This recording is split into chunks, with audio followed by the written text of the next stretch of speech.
The ascetic song of the forest. Beyond the bustling village of Kāśī, where incense smoke curled from temple spires, lived Vidyānanda, a devoted householder who, after 40 years of family life and public service, felt the call of the forest. His hair, once dark as tamarind seeds, now gleamed silver. His hands, once busy with ledger and plough, longed for the simplicity of solitude. One autumn dawn, Vidyānanda bade farewell to his wife, Śrīmatī, and their grown sons. With her blessing, a single tear shining in her eye, he donned the ochre robes of a vānaprastha and set out toward the ancient Sītāvana grove. The path wound through fields of swaying grain and villages where children waved in wonder. Each person Vidyānanda met bowed with respect, for they knew him as a fair magistrate and compassionate patron of schools. Yet he felt no pride. His heart was tuned instead to the inner melody of detachment.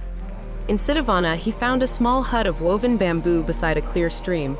Early each morning, he bathed in the cool water, then offered thanks to Ganga and the river spirits. He spent his days gathering roots and fruits, lighting a humble fire for his simple meals, and chanting the Upanishads to himself.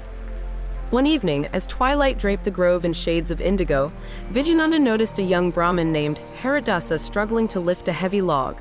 Although detachment called him away from worldly aid, compassion stirred within him. Setting aside his meditation beads, he approached. "Let me help," Vidyānanda offered gently. Haridasa started, then gratefully accepted the elder's assistance. Together they carried the log to Haridasa's hut, where the youth planned to build a platform for his meditation seat. As they worked, Haridasa spoke of his doubts. He feared that by retreating to the forest he had abandoned his duties to family and society. Vidyānanda paused, placing his hand on the young man's shoulder.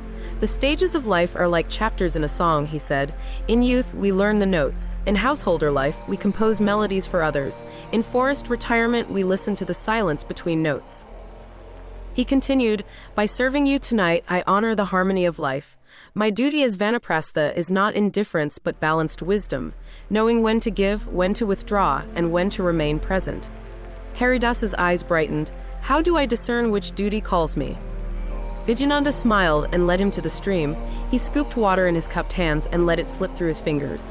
"See how the water flows around rocks without clinging? Our hearts too must meet circumstances with openness. Let Dharma guide you. Serve when service is needed, but do not attach yourself to the outcome." Under the banyan's broad canopy, they sat in silence until the moon rose. Vidyānanda taught Haridasa a simple verse.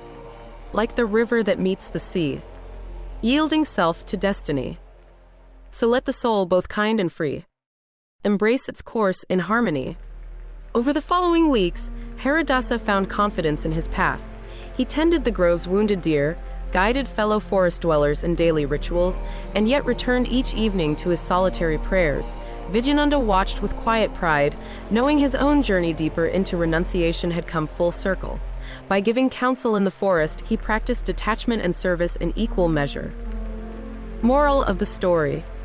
Vānaprastha, the forest dweller's stage, teaches us balanced detachment, to serve without attachment, to retreat without neglect, and to listen to life's silent harmony between every action.